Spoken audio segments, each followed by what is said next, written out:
Hi, everyone. Welcome back to God's Whispers, a place where we take the time to pause and reflect on the Word of the Lord. Today I'm going to be speaking about a passage from Wisdom, chapter 6, verses 1 through 11. And it's a passage that speaks to anyone who is in leadership or can influence anyone, whether you're a parent, teacher, a boss. The passage opens up saying, "Listen, therefore, O kings, and understand. Learn, O judges of the ends of the earth, because authority was given to you by the Lord."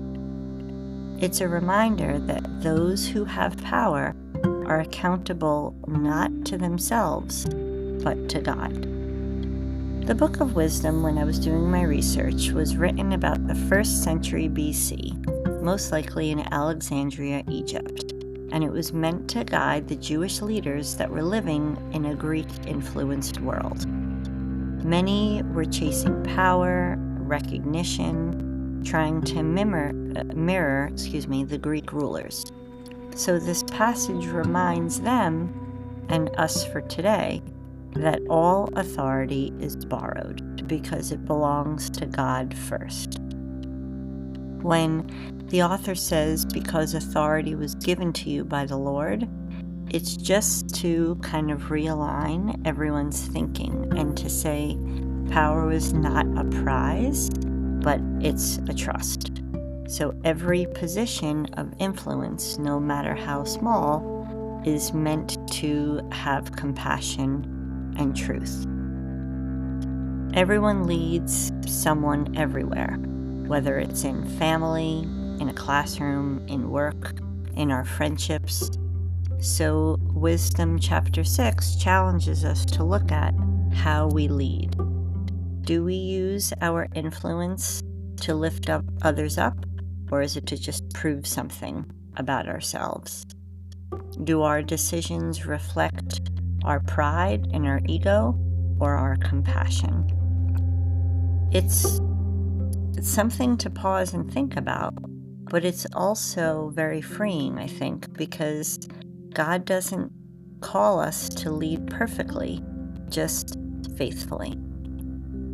It reminds us those who keep holy will be found holy.